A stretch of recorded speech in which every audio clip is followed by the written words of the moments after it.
അസ്സലാമു അലൈക്കും വറഹ്മത്തുള്ളാഹി വബറകാതുഹു. ഇന്ന് 2024 ജൂലൈ 26, 1446 മുഹറം 19, 1199 കർക്കിടകം 11 വെള്ളിയാഴ്ച. ഏവർക്കും സുപ്രഭാതം ആശംസിച്ചുകൊണ്ട് മുഖപ്രസംഗം ആരംഭിക്കുന്നു. ഓരോരുത്തർക്കും ഒപ്പമുണ്ട് ദുരന്തം.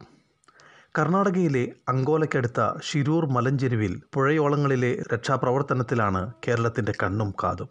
മലയാളി ഡ്രൈവർ കോഴിക്കോട് കണ്ണാടിക്കൽ സ്വദേശി അർജുനും ട്രക്കിനും വേണ്ടിയുള്ള തെരച്ചിൽ 10 ദിവസം പിന്നിട്ടു. ദേശീയപാതയിലേക്ക് ഇടിഞ്ഞു വീണ മണ്ണുമല മാറ്റിയും പിന്നെ ഗംഗാവലി പുഴയിലും നടത്തിയ സമാനതകളില്ലാത്ത രക്ഷാപ്രവർത്തനം ലക്ഷ്യം കാണാതിരിക്കുമ്പോൾ നെഞ്ചുരുകി കേരളം ചോദിക്കുകയാണ്, അർജുൻ എവിടെ? ഒരു കുടുംബത്തിൻ്റെ മാത്രം വേദനയല്ല അർജുൻ. മലയാളികളുടെ എല്ലാം മനസ്സിൽ ഒരു നെരിപ്പോട് പോലെ ആ ചെറുപ്പക്കാരനുണ്ട്. ഈ മാസം 16 മുതലാണ് അർജുനും ട്രക്കിനും വേണ്ടിയുള്ള അന്വേഷണം ആരംഭിച്ചത്. റഡാറും മണ്ണുമാന്തിയും അടക്കമുള്ള ഉപകരണങ്ങളും ഉപയോഗിച്ച് ഒരാഴ്ചയിലേറെയായി തിരച്ചിൽ തുടരുകയായിരുന്നു. 9ാം നാളിൽ ട്രക്ക് പുഴയിലുണ്ടെന്ന് സൈന്യം സ്ഥിരീകരിച്ചു. അതോടെ അർജുനെ കണ്ടെത്താനാകുമെന്ന പ്രതീക്ഷയിലായിരുന്നു കേരളം. എന്നാൽ നദിയുടെ രൗദ്രതയ്ക്കും മഴയുടെ തീവ്രതയ്ക്കും മുന്നിൽ മനുഷ്യൻ ഒരിക്കൽ കൂടി കീഴടങ്ങുമ്പോൾ അർജുൻ നൊമ്പരപ്പെടുത്തുന്ന ഓർമ്മയായി എവിടെയോ മറഞ്ഞിരിക്കുകയാണ്. ഷിരൂർ നൽകുന്ന വലിയ പാഠമാണ് 10 ദിവസമായി രാജ്യം കാണുന്നത്. പ്രകൃതിക്ഷോഭത്തിനു മുന്നിൽ പകച്ചു നിൽക്കുന്ന സാധാരണ മനുഷ്യരെ മാത്രമല്ല, നമ്മുടെ ദുരന്ത നിവാരണ മാനേജ്മെന്റിന്റെ കാര്യക്ഷമതയും ഇവിടെ അളവുകോലായി മാറുന്നുണ്ട്.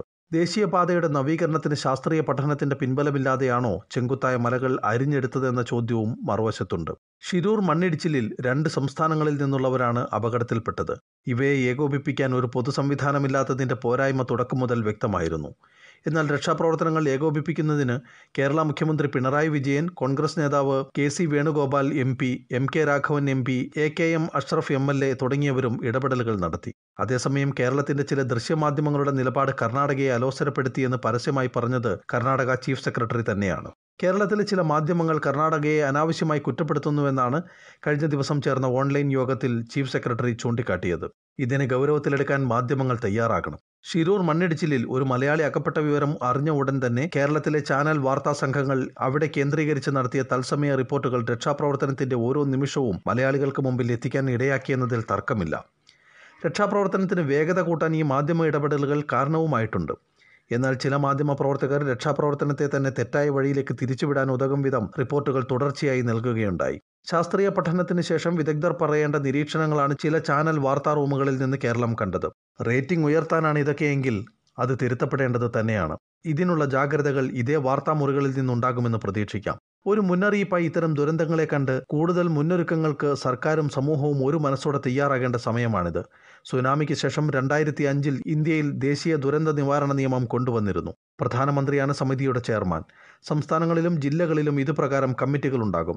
ദുരന്ത നിവാരണ പ്രവർത്തനങ്ങൾ ഏകോപിപ്പിക്കാൻ രാജ്യത്ത് സുസ്ഥിര സംവിധാനങ്ങൾ ഉണ്ടായിട്ടും അതിന്റെ പ്രയോജനം സാധാരണക്കാർക്ക് കിട്ടാതെ പോകുന്നത് വേദനാജനകമാണ്. ഷിരൂർ ദുരന്തത്തിൽ നിന്ന് കേരളത്തിനും ഏറെ പഠിക്കാനുണ്ട്.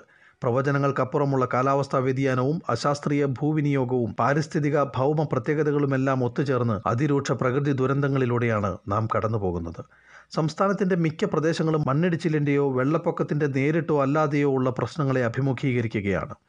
കേരളത്തിൽ നടന്ന ദേശീയപാതാ വികസനവും ഷിരൂരിനെ ഓർമ്മിപ്പിക്കുന്നതാണ്. അശാസ്ത്രീയ രീതിയിൽ കുന്നിടിച്ച് ദേശീയപാതയുടെ വീതി കൂട്ടിയ സ്ഥലങ്ങളുണ്ട്.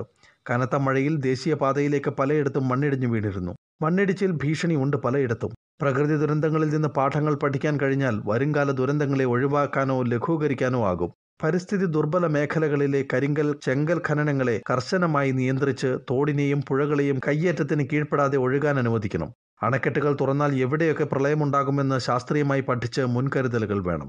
പ്രളയബാധിത പ്രദേശങ്ങളിലെ നിർമ്മാണ പ്രവർത്തനങ്ങളിലും വേണം മുൻകരുതലുകൾ. പ്രധാന പാതകളിലെ വെള്ളം കയറുന്ന പ്രദേശങ്ങൾ ഉയർത്തണം. ആവശ്യമുള്ളിടത്ത് വെള്ളം ഒഴുകിപ്പോകാൻ അടിപ്പാതകൾ നിർമ്മിക്കണം. കൂടുതൽ കരുതൽ അണക്കെട്ടുകൾ നിർമ്മിക്കാൻ ശാസ്ത്രീയ പഠനത്തിനും വൈകരുത്. ഇതിനൊക്കെ പുറമെ ദുരന്തഭൂമിയിൽ എത്രയും പെട്ടെന്ന് എത്തിച്ചേർന്ന് രക്ഷാപ്രവർത്തനങ്ങൾ ഏകോപിപ്പിക്കാനുള്ള റാപ്പിഡ് റെസ്പോൺസ് പ്ലാനും ടീമും എത്രമേൽ പ്രധാനപ്പെട്ടതാണെന്ന് ഷിരൂർ മണ്ണിടിച്ചിൽ കാട്ടിത്തരുന്നുണ്ട്. പ്രകൃതി ദുരന്തങ്ങളുടെ കാര്യത്തിൽ കേരളം ഒട്ടും സുരക്ഷിതമല്ല. ഉരുൾപൊട്ടൽ, വെള്ളപ്പൊക്കം, മിന്നൽ, അഗ്നിബാധ തുടങ്ങിയ ദുരന്തങ്ങൾ ഏതു സമയത്തും പ്രതീക്ഷിക്കാവുന്ന ജനതയാണ് നാം. കൂടിയ ജനസാന്ദ്രത ദുരന്തങ്ങളുടെ വ്യാപ്തി കൂട്ടും. പ്രളയവും കോവിഡുമൊക്കെ ഉദാഹരണമായി നമ്മുടെ മുമ്പിലുണ്ട്. അതിനാൽ ദുരന്തം വരുന്നതിന് മുമ്പ് ഒരുങ്ങേണ്ടതുണ്ട്. ദുരന്ത നിവാരണം സർക്കാരിൻ്റെ മാത്രം ഉത്തരവാദിത്വമല്ല. ഓരോ വ്യക്തിയും പടയാളികളായെങ്കിൽ മാത്രമേ ദുരന്തങ്ങളിൽ നിന്ന് രക്ഷപ്പെടാനാകൂ. മുഖപ്രസംഗം പൂർണ്ണമാകുന്നു. ഏവർക്കും ശുഭദിനം ആശംസിക്കുന്നു. SP news social media.